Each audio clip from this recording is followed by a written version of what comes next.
Percent composition. We have been able to calculate the molar mass of a material if we know its formula. However, what if we encounter an unidentified substance? Using the tools we already have, we are able to determine the composition of a substance if we have certain pieces of information.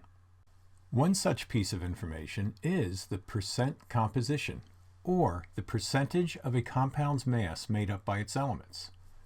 So here we have potassium chromate, and it shows the various percentages of the chromium, oxygen, and potassium atoms.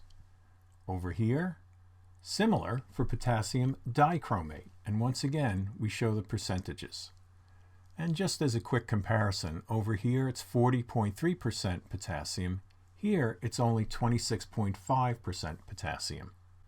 The percent by mass of an element in a compound is the number of grams of the element divided by the mass in grams of the compound, multiplied by 100%. So the percent of the element, number of atoms, times their atomic weight, divided by the formula weight of the compound, and you multiply that by 100. Here's an example, the percent composition of carbon and hydrogen in ethane, which is C2H6.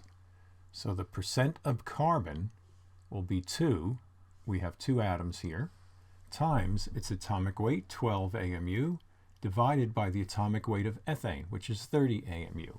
Multiply by 100, and we get 80%.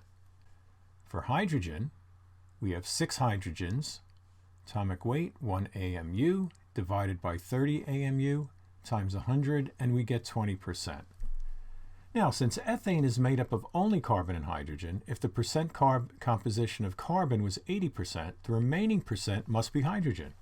So you would have 100% minus the percent of carbon will give you the percent of hydrogen. So 100 minus 80, 20%. So here's our percent of hydrogen, 20%, and carbon, 80%. Even though there are more atoms of hydrogen in ethane, there is much less percentage of mass in the compound than that of carbon. That's because one carbon atom, 12 AMU, is much more massive than one hydrogen atom, which is only 1 AMU.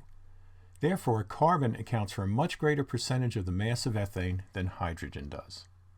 Let's work a problem with aluminum. Aluminum is used in soda cans, aircraft, automobile engines. Demand is increasing. Aluminum is isolated from an ore called bauxite, which is roughly 12% aluminum by mass.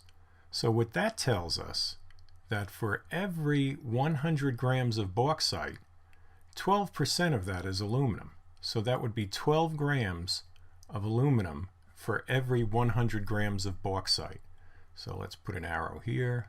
That's the aluminum, and there's the bauxite. So the question is, how much bauxite ore in grams must be mined to get enough aluminum to make a car engine that has 100 kilograms of aluminum in it? Try working it on your own for a second, and we'll pause here, and then we'll hit click and show you the solution. Okay, click. This is essentially a unit cancellation problem. We know we want 100 kilograms of aluminum, so we'll start with that. We know we have to get to grams, so we have our little conversion here, grams to kilogram. That gets rid of the kilograms here, and we now have 10 to the 5th grams of aluminum. And here's the big thing right here. And that came from our numbers up here, where we said you need 100 grams of bauxite ore to get 12 grams of aluminum. Now we put it this way so we could have the grams of aluminum, which is in the denominator here, cancel out with the grams of aluminum in the numerator. And that's going to leave us with grams of ore. And when you do the math, you need 830,000 grams of ore to get 100 kilograms of aluminum. And sorry about mixing the grams and kilograms there, but it's good practice.